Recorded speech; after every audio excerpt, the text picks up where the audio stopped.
ஆண்டவர்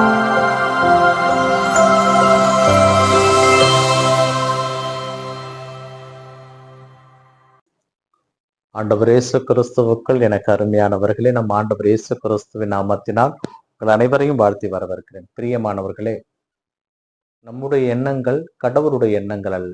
கடவுளுடைய எண்ணங்கள் நம்முடைய எண்ணங்கள் அல்ல. கிறிஸ்து இயேசு மிக பிரியமானவர்களே, பொது காலத்தினுடைய 13வது வாரத்தில் வருகின்ற புதன்கிழமை நாம் என்று இருக்கின்றோம். ஜூலை மாதம் 2ஆம் தேதியான இன்று வாசக சிந்தனையாக நமக்கு கொடுக்கப்பட்டிருப்பது முதல் வாசகமாக தொடக்க நூலிலிருந்தும் நற்செய்தி வாசகமும் மத்திய நற்செய்தியிலிருந்தும் நமக்கு செய்திகள் கொடுக்கப்பட்டிருக்கிறது. இதிலே கடவுள் தான் தேர்ந்தெடுத்த எல்லாவற்றிலும் தெளிவாக இருந்தார். எதன் வழியாய் எது நடக்க வேண்டும் என்பதை ஆண்டவர் மிகவும் தெளிவாக அறிந்திருந்தார்.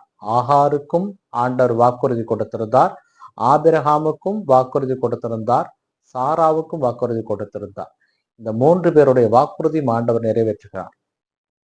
ஆபிரகாமுக்கு பிறந்த முதல் மகனாகிய இஸ்மாயில் ஆபிரகாமுடைய சந்ததியை பெருக்குவராக இருக்க மாட்டார் என்பது ஆண்டவருடைய வாக்கு.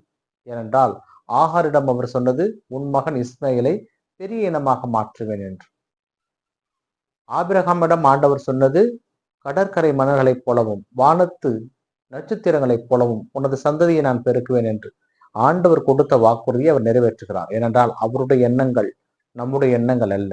ஏனென்றால் சாரா ஆகாரையும் அவருடைய மகனையும் விரட்டி விடுமாறு ஆபிரகாமிடம் சொல்லும் பொழுது ஆபிரகாம் மிகவும் மனம் நொந்தவராக இருக்கிறார். ஆனால் ஆண்டவர் ஆபிரகாமிடம், சாரா சொல்வதை செய், ஈசாக்கின் மூலமாகவே உனது தலைமுறையை நான் பெருக செய்வேன், ஆனாலும் இஸ்மாயிலை விட்டுவிட மாட்டேன், அவனையும் ஒரு பேரினமாக்குவேன் என்ற வாக்குறுதியை அங்கே முன்மொழிகிறார். கிறிஸ்து மிக பிரியமானவர்களே, கடவுள் நமக்கென்று ஒரு திட்டம் ஒன்று வைத்திருப்பார். அந்த திட்டத்தின்படியே அனைத்தும் நடந்தேறும் வரை நம்முடைய வாழ்வு முடிவு பெறாது.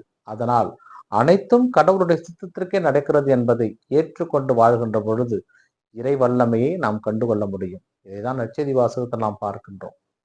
ஆண்டவர் இயேசு கிறிஸ்துனுடைய சீடர்களாக இருக்கின்ற ஒவ்வொருவருடைய எண்ணங்களையும் ஆண்டவர் இங்கே உற்று நோக்கி பார்க்கிறார்.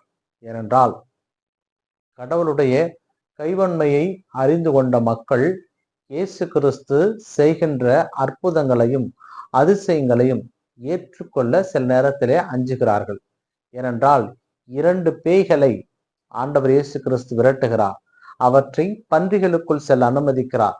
அவை அனைத்தும் செங்குத்து பாறையிலிருந்து கடலிலே விழுகிறது. அந்த பன்றி மேய்த்து கொண்டிருந்தவர்கள் இதை ஊருக்குள் போய் சொல்லுகிறார்கள். ஆனால் அந்த மக்கள் அதை ஏற்றுக்கொள்ளவில்லை. எங்கள் பகுதியிலே நீர் இருக்க வேண்டாம், போதிக்க வேண்டாம் என்று அவர்கள் சொன்னதாக மார்க் நற்செய்தியாளர் பதிவு செய்திருக்கிறார். கிறிஸ்து மிக பிரியமானவர்களே, நாம் நினைப்பது கடவுள் நினைப்பது அல்ல. நம்முடைய எண்ணங்கள் வேறு, கடவுளுடைய எண்ணங்கள் வேறு. கடவுளுடைய எண்ணங்கள் நமக்காக முன்னேற்பாடு செய்திருக்கின்ற எல்லாவற்றோடும் ஒத்து போகின்றதாக இருக்கும். ஆக நம் வாழ்விலே எது நடந்தாலும் இறை சித்தத்திற்காக, இறை வல்லமைக்காகவே நடக்கிறது என்று நாம் ஏற்றுக்கொள்கின்ற பொழுது கடவுளுடைய ஆசீரும் அவரும் நம்மோடு உடன் இருப்பார்கள்.